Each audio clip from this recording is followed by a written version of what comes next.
Aujourd'hui, grâce à un esprit d'équipe et à un esprit d'innovation, notre association a permis de tenir et de s'adapter à des contraintes permanentes et régulières.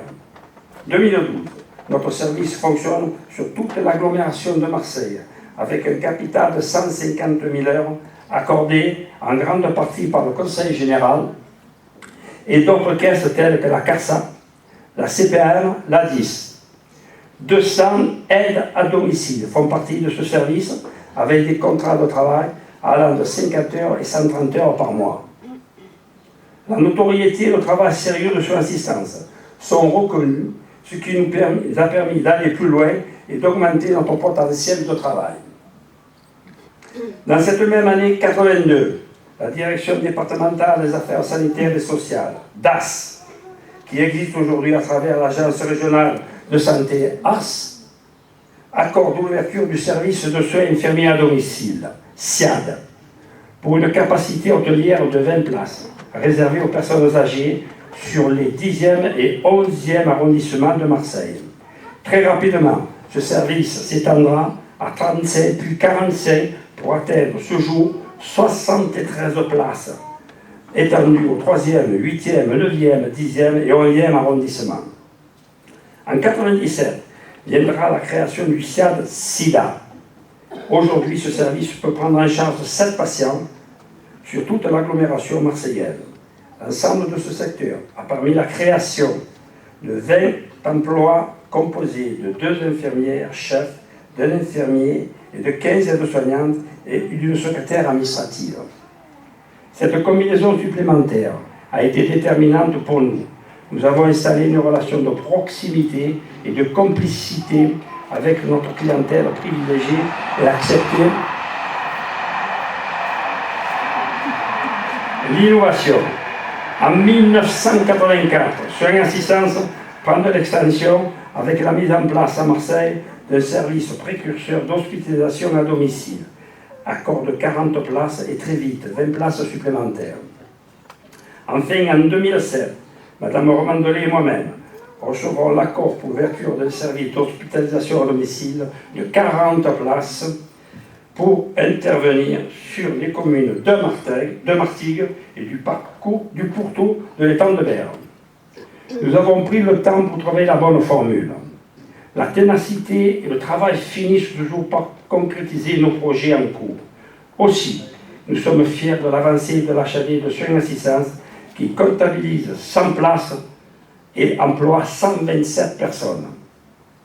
L'admission d'un bassin en HAD a pour origine une demande formulée par les médecins traitants ou les médecins hospitaliers ou libéraux pour les patients qui ont besoin de soins médicaux coordonnés nuit et jour à leur domicile. Soins Assistance a signé un partenariat avec les établissements d'hébergement des personnes âgées dépendantes, EHPAD, afin que leurs résidents puissent être soignés à la demande du médecin directeur. Enfin, compte tenu de l'éloignement des 2 pôles, HAD Marseille et HAD Martigues, qui occasionnaient des frais importants de déplacement et de personnel et du manque de place dans nos locaux, devenus trop exigus, le conseil d'administration a décidé de s'implanter dans un local neuf de 1000 m² avec 25 places de parking centralisées de la totalité de la zone d'intervention de soins assistés. C'est les locaux que vous êtes aujourd'hui à l'intérieur, que vous avez visités. Aujourd'hui, ce 24 mai 2012, nous inaugurons ces lieux que vous avez pu apprécier tout au long d'un parcours découverte et à travers un voyage au fil de notre histoire.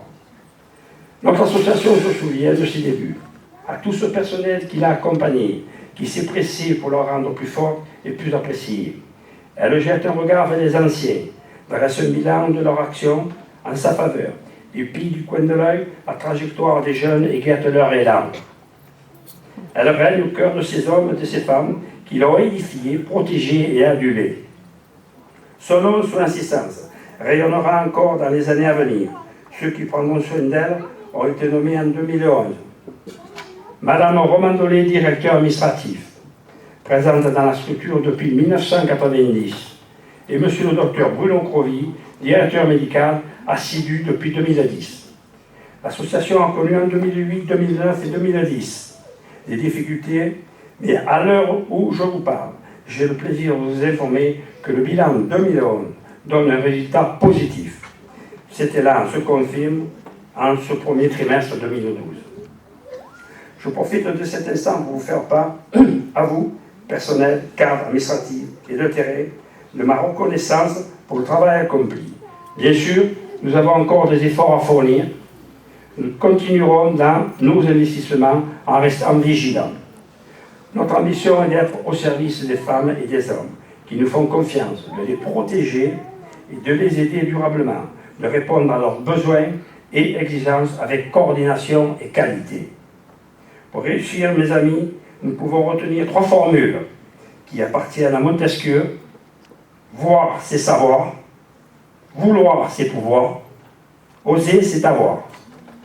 Je termine mon propos en vous présentant les membres du conseil d'administration. Madame Nicole, je demanderai qu'ils se lèvent, qu'elles se tournent des personnes qui sont présentes pour qu'on les connaisse un peu. Madame Nicole Villedieu, secrétaire trésorier adjoint. Monsieur Max Tovaris, vice-président, excusé. Monsieur René Stagliano, trésorier. Monsieur Marcel Chapapria, secrétaire. Monsieur Robert Durvet, secrétaire. Monsieur Patrick Brémond. Monsieur Canizares, excusé. Monsieur Jean-Luc Dalmas, directeur de la clinique d'SBF. Monsieur le docteur Marc Fallet, excusé. Monsieur Jean-Jacques Marin, excusé. Donc je tiens à souligner leur implication durant toutes ces années et au nom de son assistance, je les remercie. À présent, je vais passer la parole au docteur Éric Dubos, vice-président de la Fédération nationale des établissements d'hospitalisation à domicile, représentant la présidente, Madame Elisabeth Hubert. Merci.